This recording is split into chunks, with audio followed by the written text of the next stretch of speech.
Good afternoon, everyone. Welcome to the engineering track, day 1 at Regional Scrum Gathering, Colombo 2025. So I'm Sanchini Munesinghe, and I'll be the moderator for this exciting session today. So we are excited to dive deep into how engineering excellence is evolving in the age of Agile and AI. And let's get it ready for a lineup of dynamic speakers, innovative ideas, and cutting-edge insights. So before we start, a quick housekeeping note for all of you. So when I introduce this speaker, you'll see a QR code on the screen.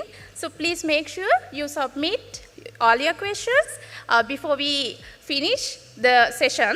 And then once the session is over, we can take up your questions at the end of the session. And now let's deep into how engineering excellence is evolving in the age of Agile. And our first speaker is Chamat, who will be talking about maximizing operational efficiencies through generative AI. Please join me welcoming Chamat to the stage. Hi, everybody. Good afternoon. Thanks for sticking through in the engineering track. And let's talk a little bit about something that really excites me. So we'll start off first with myself.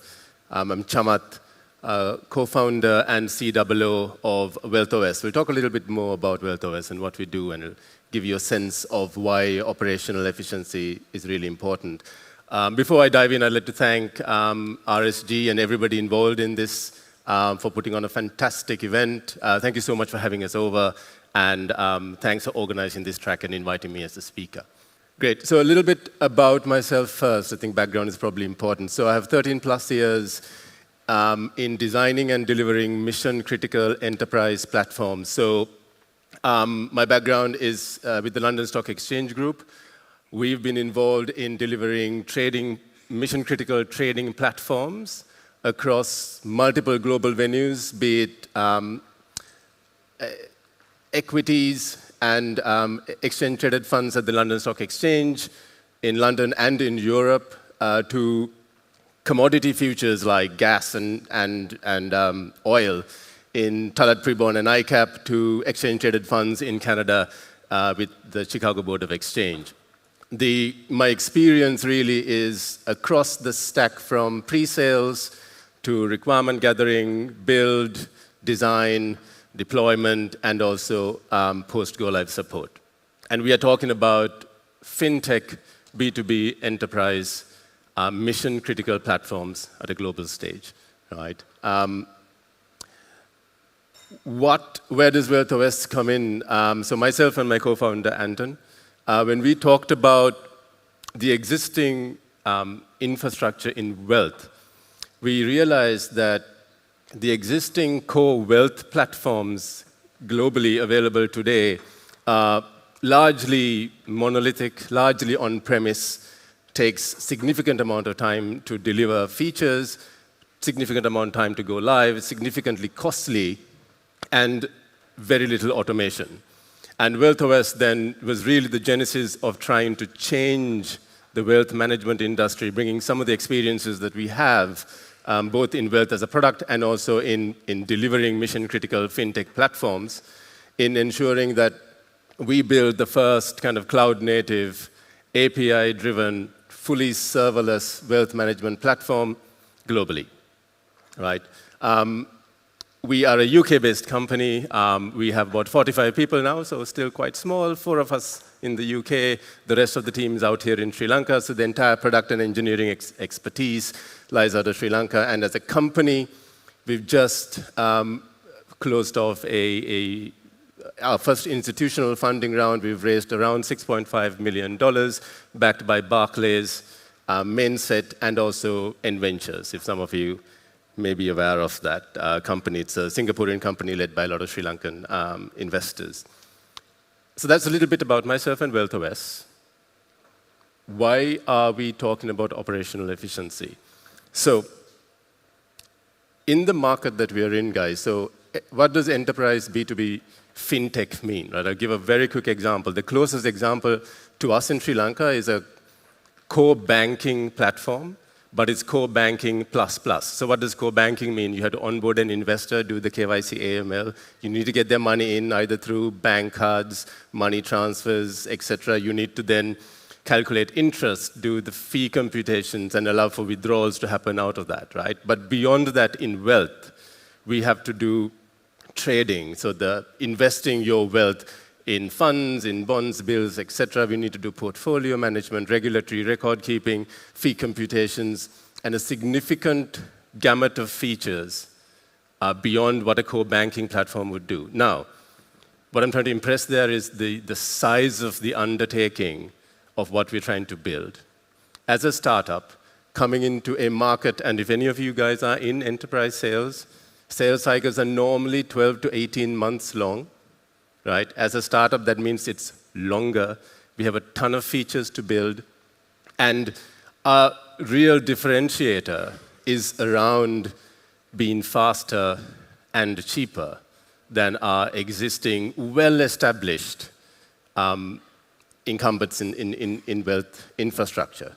Right? So to break into this market, you really have to make every single dollar, pound, rupee stretch as far as you can to make sure that you get a foothold and you start thriving in this environment, right? So the most important thing for me as COO is to ensure that we almost treat efficiency as our competitive edge against our competitors. We need to make sure that all of the smart people that we hire here and we hire in the UK can do a lot more with their time than what they could normally do. If not, we'd be dead in the water quite quickly, right? So obviously, when Gen AI, especially Gen AI, started coming up in a big way, as an efficiency improver, it was one of the most important things that we all got excited about. How can we use it, but also understanding that we are in a very regulated market. We need to be compliant, we need to be strategic in how we adopt it, but there was no question that for us to keep thriving in this space, we have to use some of the tools and some of the techniques that are coming out, right? That's the story.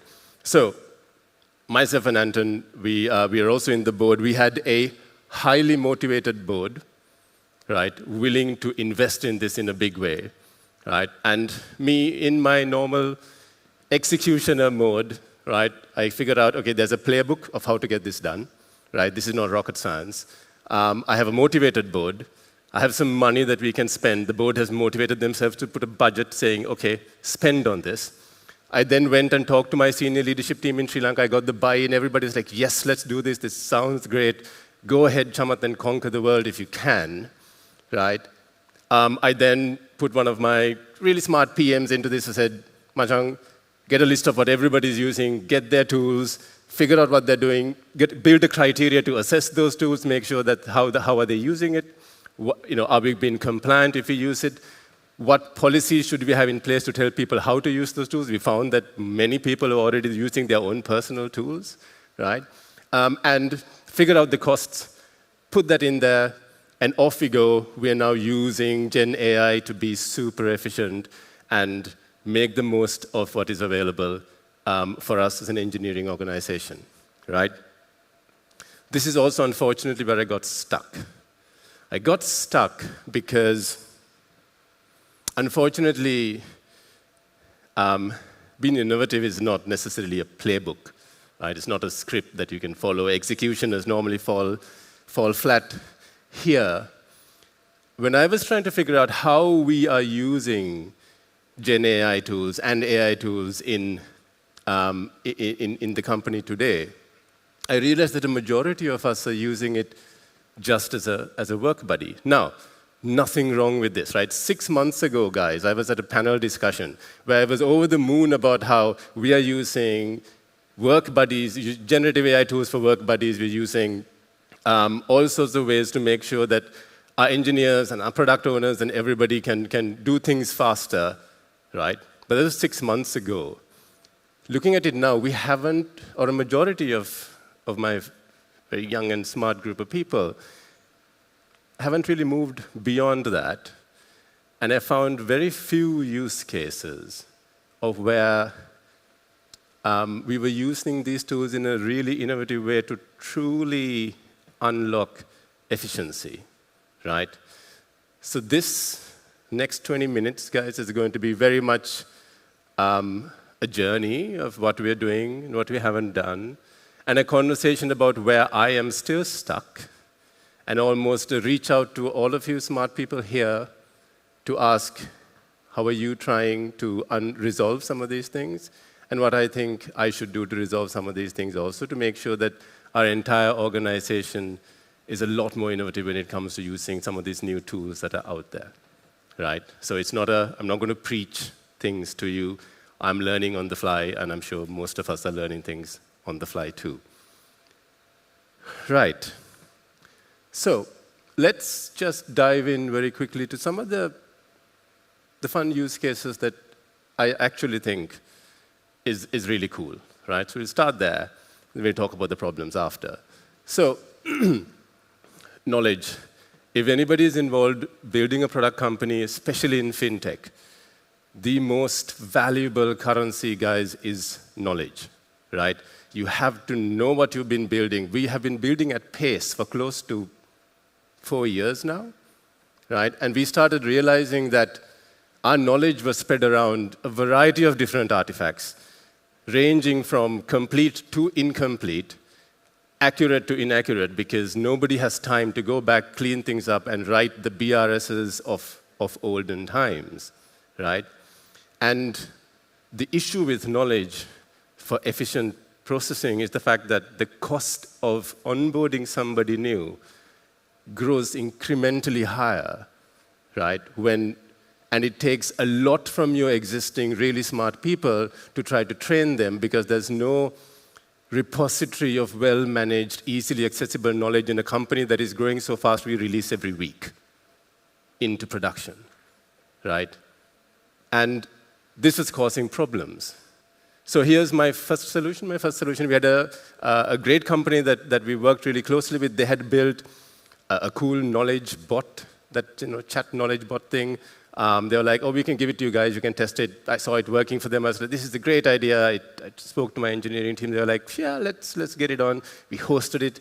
We paid for ChatGPT. And we got that tool running, right? And the tool fell on its face for 2 reasons. One, we didn't fully understand that tool. It was never really built by ourselves. We never really built it to solve a problem that was unique to us, right? And the second thing was we fed it garbage, right? We fed it a lot of wrong information at the start, and these are major pitfalls in anything, right? When you think the app is bad, the app is fine, right? A, we didn't tweak it the way we wanted to. B, we ended up giving it garbage, and we got garbage out, and nobody used it. Then we hired a very smart kid, Sri Lankan guy in the UK, as a data strategy analyst, one of my co-founder CEOs hires. And I said, Nishita, this is a major problem, mate, right? And we ended up building a small in-house tool. We identified that probably the most accurate source of data is our final release notes and our final demos of the features that we build, right? We wanted to figure out how to extract data. So Nishita went around. What he did was he summarized our release notes. We transcribed the videos of our demos and then summarized them further using ChatGPT. And then we used a financial model to create the embeddings of how we can then structure that information. And we used smarter retrieval models, right? And what we achieved, or I'd like to say what he achieved in 2 to 3 weeks, was with a little bit of Python, a little bit of R, and Quattro, was an app that he could run from his laptop, right? That was far, far more fit for purpose than what we had before. And I just show this to you, just say that it's not really cool, right? It's still a bit boring, and it can definitely be prettier. But the important thing here is it serves a very big problem that we have in our organization. So simply, if I want to know what a lifetime ISA's bonus claim would look like, and very quickly, what I get here is, in a rough and ready way, right, a relativity score saying how relevant is your search to these topics. It shows where to retrieve that information from, which release note to go, which video to go and check it out. And it summarizes the information so that anybody can go in, take a look and say, oh yeah, this is really what I want to know. Where do I go to figure it out? Right. Important thing to note. So 2 to 3 weeks, one person running off their laptop. And I thought that was a great example of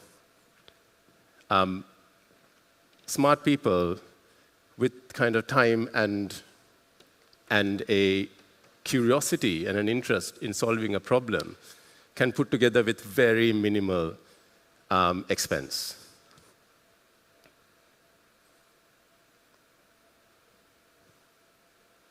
Next use case. And this is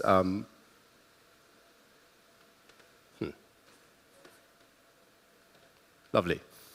The initiative that our product team is doing. So this one, spearheaded by my co-founder and CEO, Anton, out of the UK. He also plays the role of a product, of the chief product owner.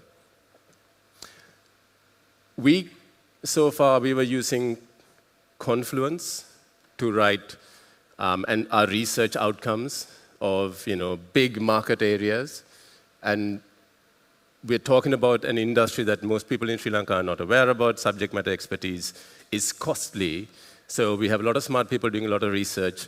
We write them all down in Confluence. We'll then move into Jira. Then we'll move into Lucid charts to do the diagrams. And we'll have a whole plethora of tools that we use to get something from concept to executable stage where an engineer can take it and go. Right? That was a heavy, heavy process in a new company trying to understand a new business. So what we've spearheaded through our chief product owner is we've explored a set of tools, or he explored a set of tools, identified Claude as the best way to go forward, created a paid team set up within Claude so that none of the IP goes out. We give a set of instructions, and this context setting is really, really important, right? And this is where you need smart people to use any of these tools. But you set the context here. You say, this is the format I want my stories to be written in. This is how our API looks like. This is the format of our API. So when you consume information, use this context to go forward. And then the entire product team keeps adding whatever work they do to a context pool, right? And we end up using Claude to write stories, to create sequence diagrams, right? And also, in a weird and wonderful way, to help with some of the sanity testing at the end, right? It's the power of what a single tool can do if you use it properly.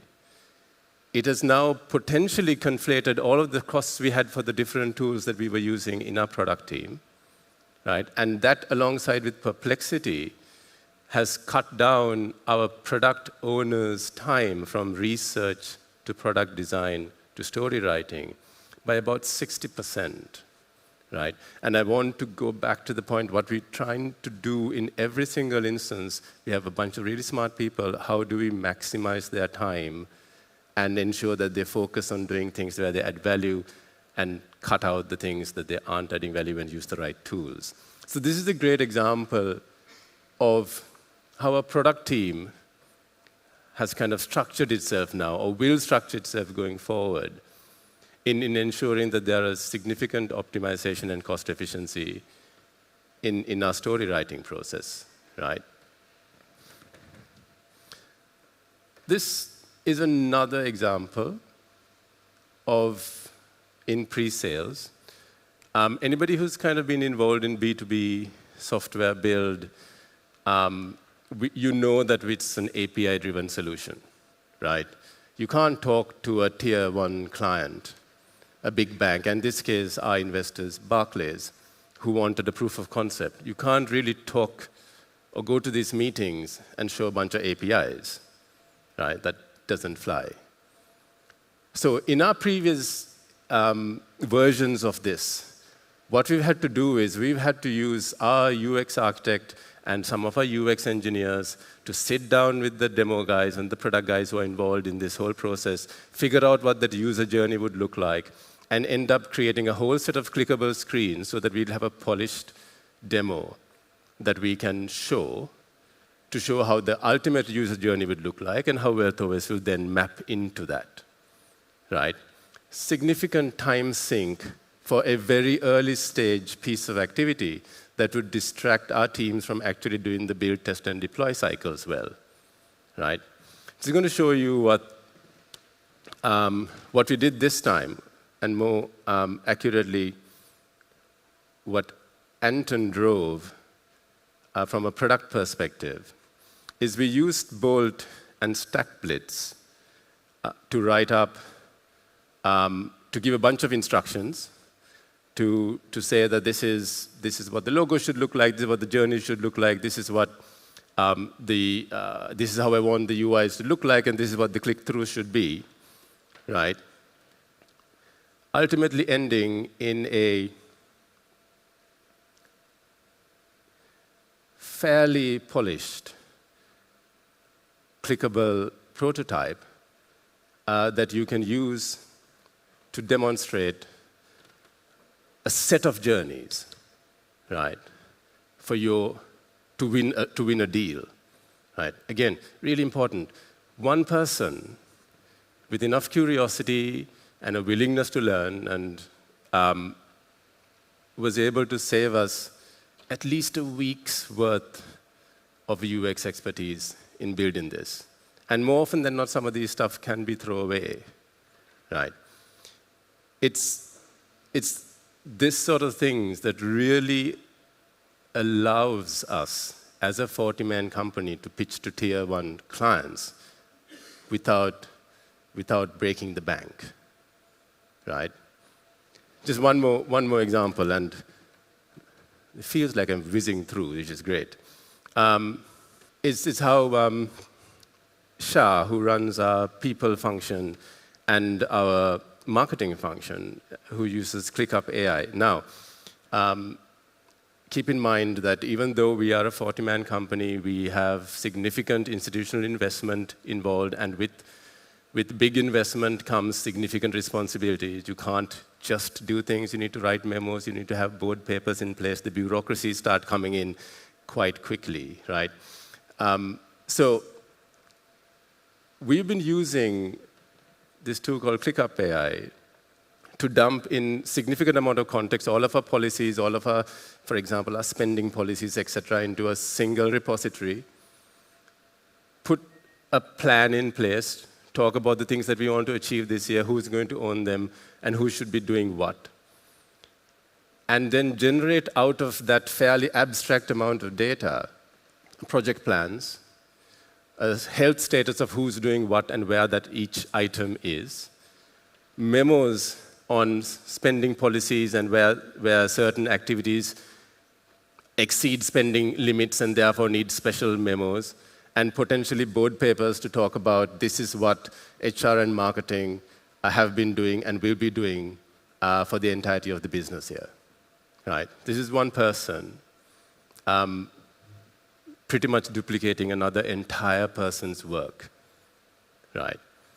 And again, I know it's HR and marketing, and I know we're talking about engineering here, but the crux of this, guys, is how do we make each pound stretch as much as possible, right? You hire smart people, get them to use smart tools, and suddenly we start looking like a 150-man organization, right?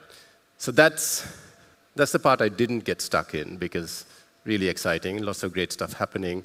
Looks like we've been using tools quite well.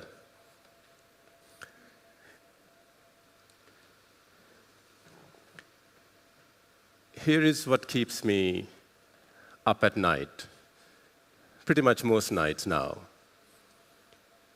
It's this really difficult feeling, and this may be just for myself, and I do want to open this up to everybody, right? But the sense that our largest body of people, out of Sri Lanka, our engineering org especially,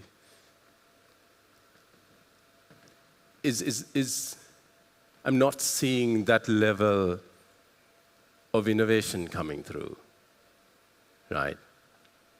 And I haven't spent too much time trying to figure out why, but these are the facts. The facts are the people we're working with and the people that I know that come out of engineering faculties and universities in this country are among some of the smartest people I have ever known, right? So then there must be a reason, and I haven't cracked this yet, right? And hopefully, if they ever invite me to come next year, I might have some cooler things to talk about, right? But where we are right now is, I'm not 100% sure why the biggest and the most mobile part of our organization is not innovating to this level to make our processes more efficient, or their jobs more efficient, right? Everybody uses the body, and that helps, right? That does help. But I'm talking about deeper, simpler, deeper work that could really drive efficiency forward. These are some of the things that I think might be the reason, right?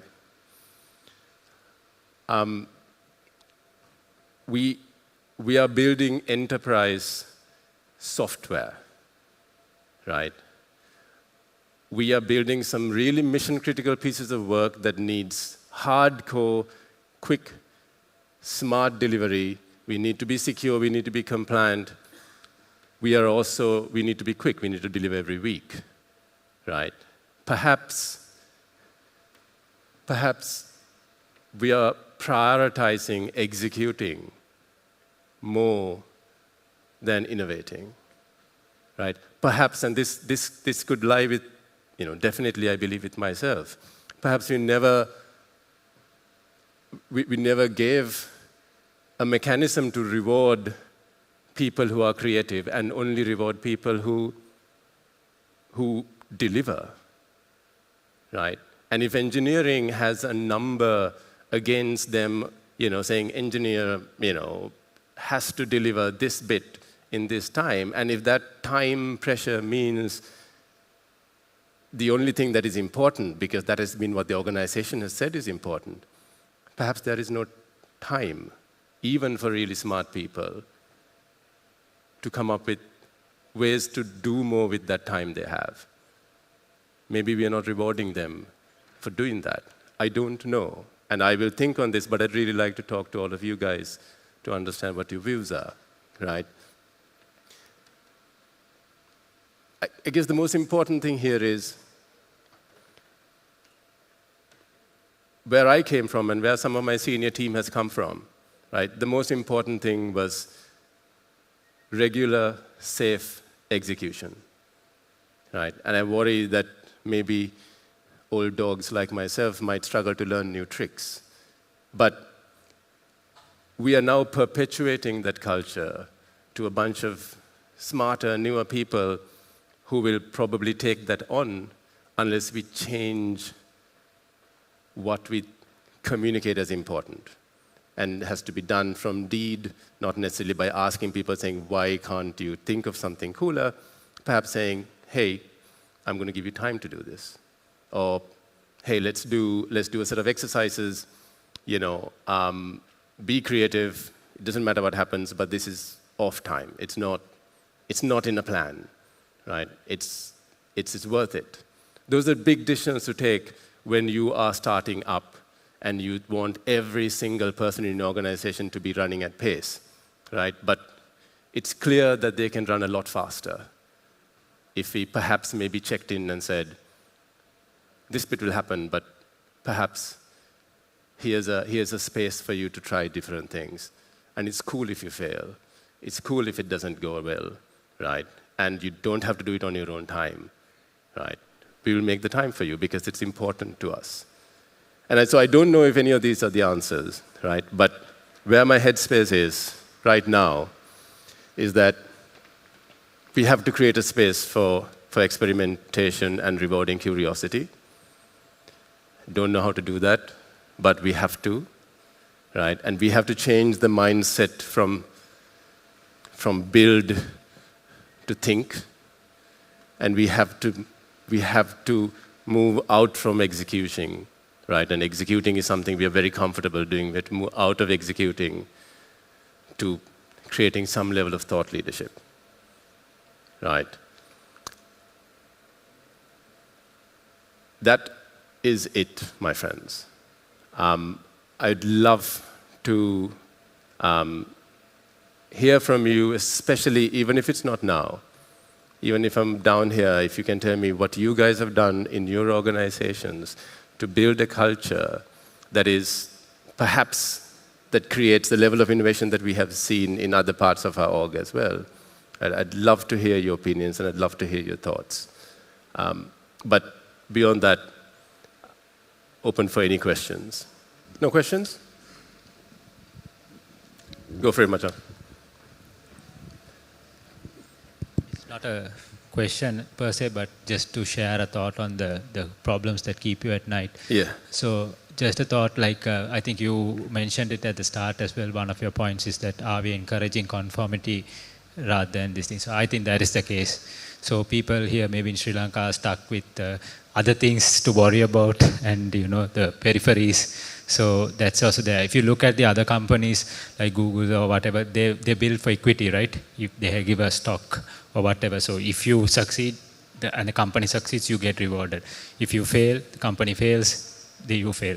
So here there is no relationship like that, and people are somewhat, they get a salary at the end of the day, they probably deliver for that and whatever the KPIs that are there.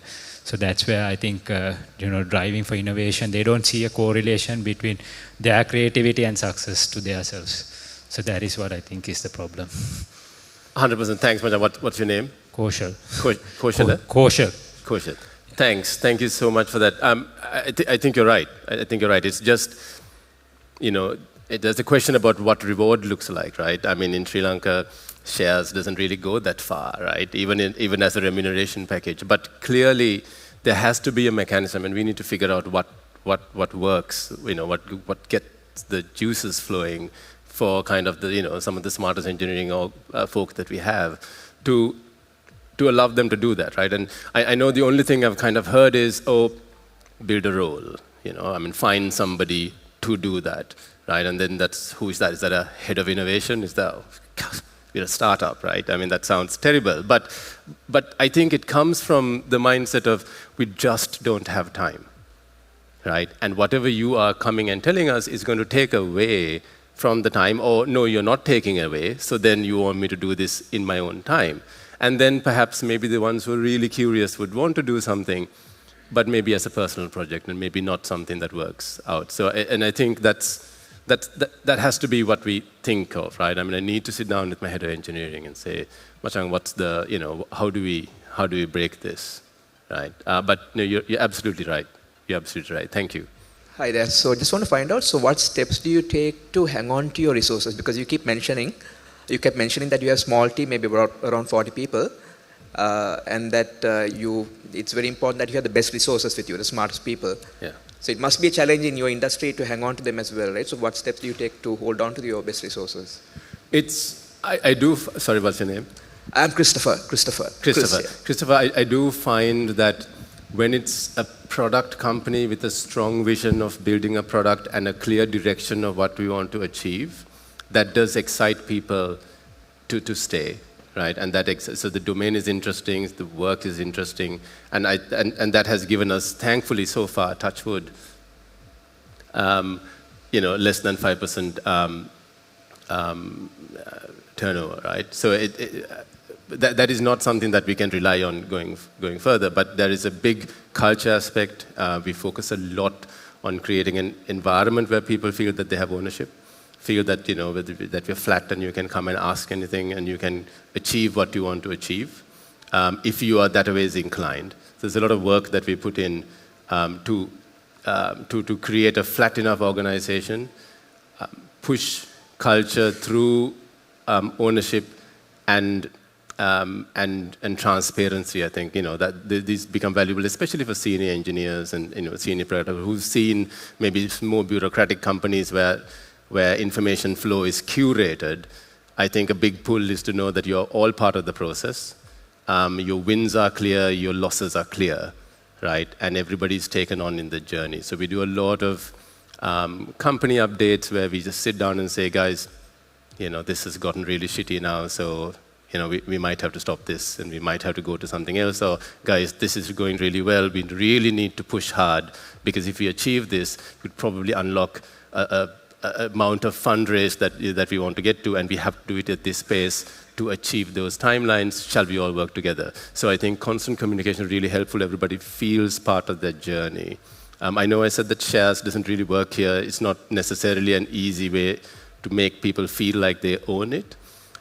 We do that as well, but we also try to make everybody feel like they're part of the process as much as possible.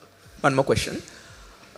So when you're talking about innovation, so since you all have such a fast rollout of features and products, you said, how do you actually find time for innovation? Because the same staff must be doing the rollout as well, like as you mentioned. And Christopher, I think that is probably the crux of the problem, is that delivery is a lot more important, conformance is a lot more important, because that is what is valuable, right? And I understand that is the message we have also given, right? We are a startup, we can't faff about and, do cool things, right? But on the other side, cool things are also happening without a lot of investment of time and effort, right? Cool things are also happening because of curiosity and maybe a mindset that there is some time that you can do that, right? And I think it's that balance that I need to find, right? Where if you don't innovate, we're gone anyway, right? I mean, like I said, 6 months ago, using AI as a work buddy was a great achievement. Now it's almost not even worth talking about. So things are moving around, and if we don't make the space now, I think we might create a culture where there is no space for it at 150 people, and then it might be a slippery slope after that. So are they measured on innovation as well, KPIs wise? Currently not. Currently not.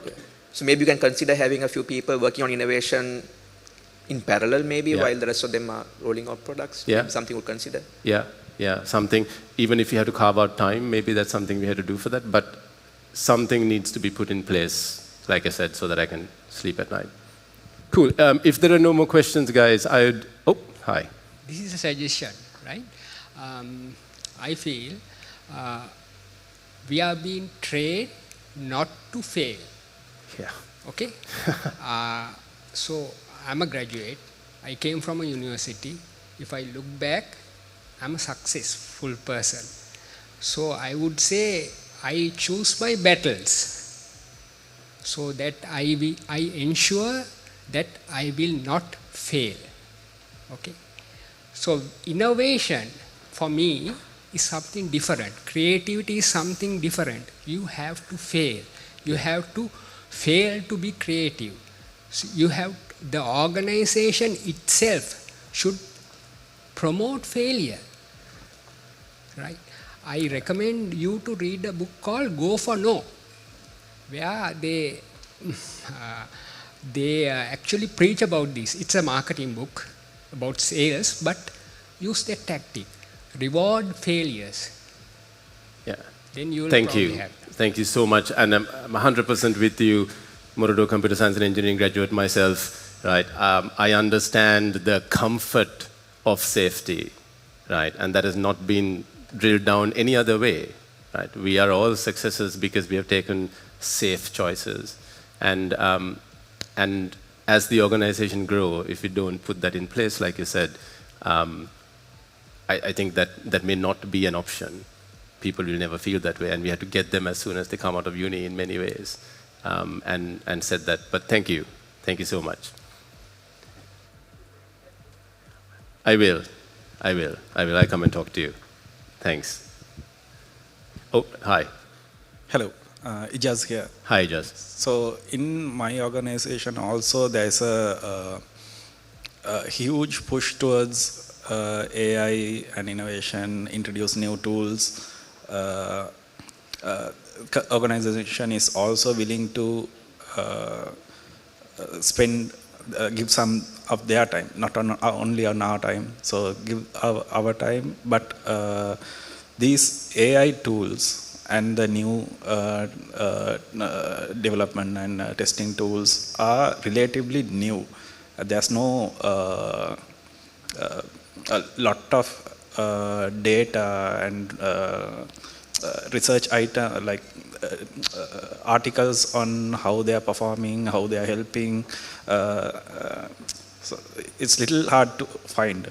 The older ones, lot of information is there, but the new ones are little hard to find. But so when we are using the organization's time to do some research, some implementation, then we have to, like as an engineer, I have to think, okay, whether it is significantly going to help the current organization, whether it is comparatively to the current our system processes, how it is going to increase the efficiency.